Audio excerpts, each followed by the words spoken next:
സംസ്ഥാനത്തെ ഏതാണ്ട് എല്ലാ ജില്ലകളിലും ആവേശോജ്വലമായിട്ടുള്ള തെരഞ്ഞെടുപ്പിന്റെ പരസ്യപ്രചാരണ പരിസമാപ്തിയുടെ വർണ്ണശബളമായ ആവേശോജ്വലമായ കാഴ്ചകൾ നമ്മൾ കാണുകയാണ്. അത് കേരളത്തിന്റെ അങ്ങേയറ്റം മുതൽ ഇങ്ങേയറ്റം വരെ എല്ലായിടത്തും ഏതാണ്ട് എല്ലാ കക്ഷികളും ഈ തെരഞ്ഞെടുപ്പിനെ അവരുടെ ജീവൻ മരണ പോരാട്ടമാണ് എന്ന് നമുക്കറിയാം.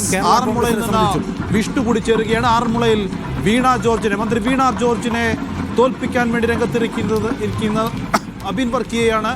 അബിൻ വർക്കിക്ക് വീണ ജോർജിനെതിരെ പോരാടാൻ കഴിയുമോ, വീണ ജോർജിനെ മറികടക്കാൻ കഴിയുമോ എന്നുള്ളതാണ് ആറന്മുളയിലെ പ്രധാനപ്പെട്ട ചോദ്യം. എന്നാൽ അതോടൊപ്പം തന്നെ അവിടെ കുമ്മനം രാജശേഖരൻ BJPക്കായി മത്സരിക്കുന്നുണ്ട്. മണ്ഡലത്തിൽ വലിയ പരിചയമുള്ള വലിയ സുഹൃത്ത് വലയമുള്ള കുമ്മനം രാജശേഖരനും വലിയ രീതിയിൽ വോട്ട് പിടിക്കാൻ സാധിക്കും. അത് വിജയത്തിലേക്ക് എത്തിക്കാൻ സാധിക്കുമോ എന്നുള്ളതും അവിടുത്തെ പ്രധാനപ്പെട്ട ചോദ്യമാണ്. വിഷ്ണു ചേർന്നുണ്ട്. വിഷ്ണു, കൊട്ടിക്കലാശ ദിവസം ഈ മണിക്കൂറിൽ ഏറ്റവും ഒടുവിലായി ആർക്കെങ്കിലും മുൻതൂക്കം നമുക്ക് പ്രവചിക്കാൻ സാധിക്കുമോ?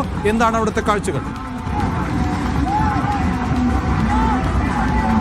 കൊട്ടിക്കലാശത്തിൽ വളരെ ആവേശത്തിൽ തന്നെയാണ് പത്തനംതിട്ട ജില്ലയിലെ ഏറ്റവും വലിയ ത്രികോണ മത്സരം നടക്കുന്ന നിയോജക മണ്ഡലമാണ് ആറന്മുള നിയോജക മണ്ഡലം. മന്ത്രി വീണ ജോർജും അബിൻ വർക്കിയും കുമ്മനം രാജശേഖരും ഒരുപോലെ ഏറ്റുമുട്ടുന്ന നിയോജക മണ്ഡലമാണ് ആറന്മുള. പത്തനംതിട്ട ജില്ലയിൽ അപേക്ഷിച്ച് കനത്ത പോരാട്ടം നടക്കുന്ന ഈ നിയോജക മണ്ഡലത്തിലെ ആവേശ കൊടുമുടിയിൽ തന്നെയാണ് ഈ കൊട്ടിക്കലാശമുള്ളത്. ആദ്യം കോൺഗ്രസിന്റെ ഭാഗത്ത് നിന്ന് കൊട്ടിക്കലാശത്തിൽ അപ്പുറം ചില പ്രതിഷേധങ്ങളൊക്കെ മുൻപോട്ട് വെച്ചിരുന്നെങ്കിലും ആ പ്രതിഷേധങ്ങളെയൊക്കെ മാറ്റിവെച്ചുകൊണ്ട് ആറന്മുള നിയോജക മണ്ഡലത്തിൽ ഈ പറയുന്ന കൊട്ടിക്കലാശം വളരെ ആവേശത്തിലേക്ക് മാറിക്കഴിഞ്ഞിരിക്കുകയാണ്.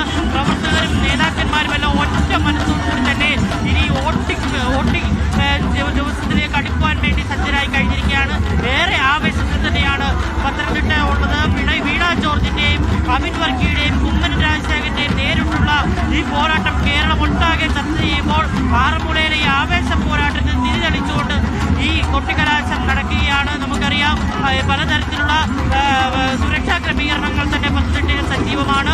ഈ സജീവമായ സുരക്ഷാ ക്രമീകരണത്തിന്റെ അടിസ്ഥാനത്തിൽ തന്നെയാണ് LDFനും UDFനും BJPക്കുമായി തിരിച്ചിരിക്കുന്ന ഭാഗങ്ങളിൽ കൊട്ടിക്കലാശം പുരോഗമിച്ചുകൊണ്ടിരിക്കുന്നത്. നേതാക്കന്മാരുടെ സാന്നിധ്യമില്ലെങ്കിലും പ്രവർത്തകർ ആവേശത്തോടുകൂടി തന്നെ ഇവിടെ കൊട്ടിക്കലാശം നടത്തിയിരിക്കുകയാണ്. UDFന്റെ അബിൻ വർക്കി ഇവിടെ മുൻനിരയിൽ തന്നെ കൊട്ടിക്കലാശത്തിന്റെ ഭാഗമായിട്ട് നേരത്തെ അബിൻ വർക്കിയുടെ ഭാഗത്ത് നിന്നൊരു പ്രതിഷേധം ഉണ്ടായിരുന്നു.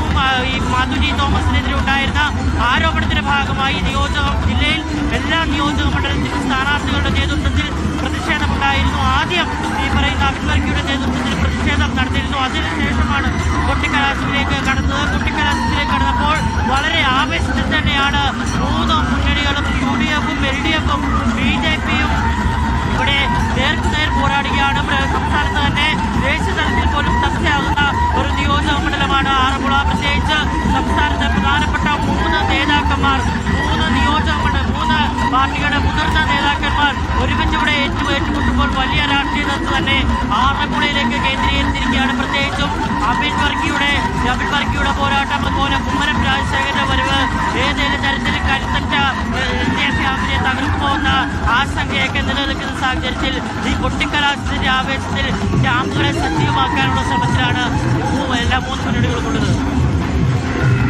ക്യാമ്പുകളെ സജീവമാക്കാനുള്ള ശ്രമത്തിലാണ് മൂന്ന് മുന്നണികളും ഉള്ളത്. എന്തായാലും അവസാനത്തെ 1.25 മണിക്കൂറിലേക്ക് പ്രവേശിച്ചു കഴിഞ്ഞിരിക്കുന്നു കൊട്ടിക്കലാശം. ഇനി 1.25 മണിക്കൂർ കൂടി മാത്രമേ സമയമുള്ളൂ. അത് കഴിഞ്ഞ്